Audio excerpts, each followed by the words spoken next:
With Cindy Bots. Today we're going to talk about this dresser scarf that I'm making for my sister. She recently got a cedar chest from my mom, an heirloom.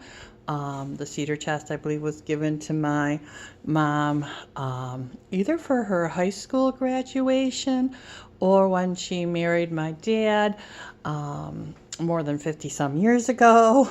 My mom is in her 80s and it's an heirloom, and my sister wants something really nice across the top of it just to keep the cedar chest looking good. So I'm making this dresser scarf for her. I am going to make the flimsy, the top, and then she's going to quilt it, bind it, and have a nice protection for the top of that. So this dresser scarf was inspired by a video, a tutorial I watched on Conquering Mount Scrapmore with Brenda.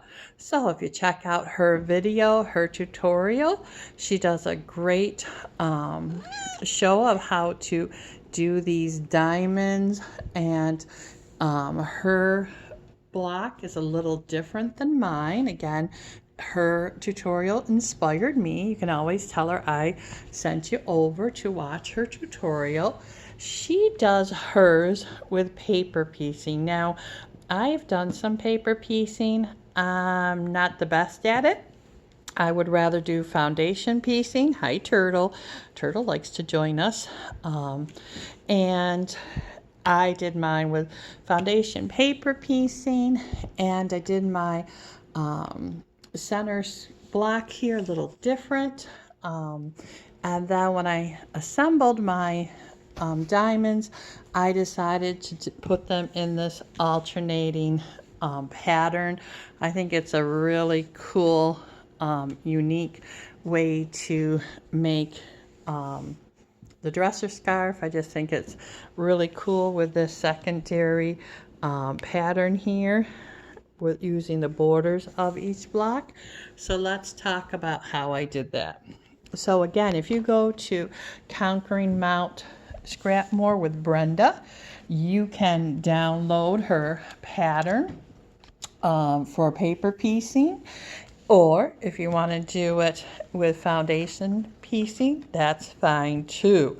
So now on her tutorial, she does her corners with one color.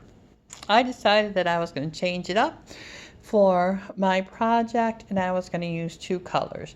Again, you can make your diamonds whatever size you want. I think for her paper piecing project, she gives 3 different sizes, but you can always enlarge, make it smaller, using the enlargement on your copier. Just make them, enlarge them. But for my foundation piecing project, what I did is I went ahead and I made my diamond out of a piece of cardboard. This was a leftover popcorn box, and so it's a nice thin cardboard, and I made my diamond.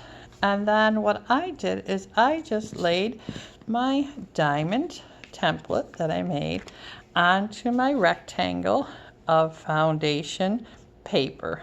All right, then using my fabric pen, I went ahead and drew my triangle, or my diamond, drew my diamond on. Then laying the right faces of my material together, I sewed it down with that 1/4 inch seam, and then pressed it down and trimmed it back. Then I would take, excuse me, Turtle's getting involved. Come on, Turtle. Gotta move, honey. There's a whole kitchen counter here, but you need to be right where I am. Okay. Come on, Turtle. Move over. I'm sorry about that. Okay.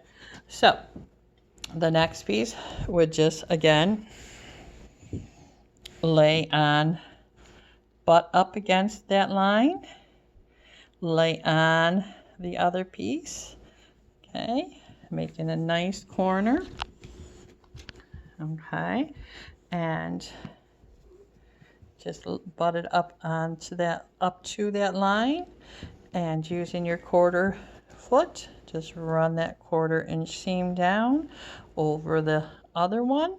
Then you just fold it back, press again, and you have your next strip on. Then you just work your way around your rectangle, creating your diamond. And then for the second piece, you just lay it on top of the first one. Sew down your 1/4 inch seam, press it back, again, trim, and your white piece of fabric, your foundation fabric, whatever color it may be for you, you can use as your template to sew it down.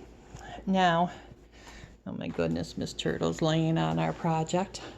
The next step, what I did was on every other rectangle, I put a border on the wide side first, and then on the narrow ends. And I did that to every other block before assembling it. So this block here does not have a border sewn onto it.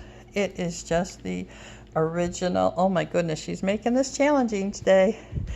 It is just the original rectangle size. All right, and then the border is on the other rectangle. Okay, and you just keep adding them. Now the trick here was for my rectangle, the width and the length were, okay, enough turtle, settle down.